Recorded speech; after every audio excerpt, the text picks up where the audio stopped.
Hello viewers की खबर एतिया बाजिसे रातिपुৱাৰ प्राय 4টা আৰু মই উঠিয়ে সিধা ব্লগিং স্টাर्ट কৰিছো। আজি হয় মহালয়া অলপ ফুৰিব ওলাই যাম সেই কাৰণে হুনকালে উঠিলো আৰু আপোনালোককো শুভ মহালয়াৰ লগতে আহিবলগীয়া দুৰ্গা পূজাৰ শুভকামনা জ্ঞাপন কৰিছো। আপোনালোকক অলপ বাহিৰৰ ফালেও দেখুৱাই দিওঁ গোটেই আন্ধাৰ হৈ আছে। এতিয়া মই গা ধুই ৰেডি হৈ লওঁ তাৰ পাছত আপোনালোকক আকৌ লগ পাম। আৰু এতিয়া গা পা ধুই ৰেডি হৈ ময়ো ওলালো মহালয়া ফুৰিবলৈ আৰু লাহেকৈ পোহৰো হৈ গ'ল।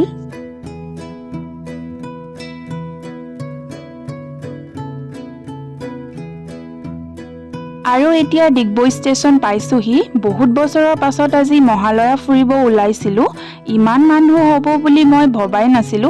আৰু এইবাৰ আহি পালোহি ভাসান পুখুৰী। ইয়াতে ভাসান হ'ব আৰু পেণ্ডেল বনাবলৈও আৰম্ভ কৰিলেই।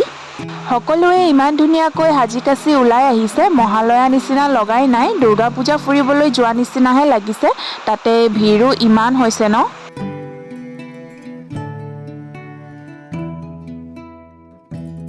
এইবাৰ আহি পালোহি ডিগবৈ ৰিফাইনেৰী ফিল্ড আৰু আপোনালোকে সকলোৱে জানেই আজি মহালয়াৰ লগতে গান্ধী জয়ন্তীও হয়। সেইকাৰণে সেয়া দূৰত দেখিব পাইছে গান্ধী জয়ন্তী চেলিব্ৰেশ্যন কৰিছে।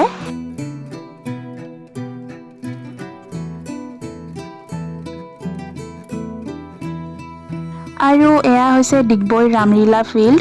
ইয়াত পূজা কেইদিন ৰামলীলা হয় আৰু সেইকাৰণে পেণ্ডেলো বনাই ল'লে। আৰু ঠিক আনফালে আৰু এখন পূজাৰ পেণ্ডেল বনাইছে। ভিডিঅ'টো লাইক কমেণ্ট শ্বেয়াৰ আৰু ছাবস্ক্ৰাইব কৰিব আৰু আজিলৈ ইমানেই এণ্ড থেংকছ ফৰ ৱাচিং।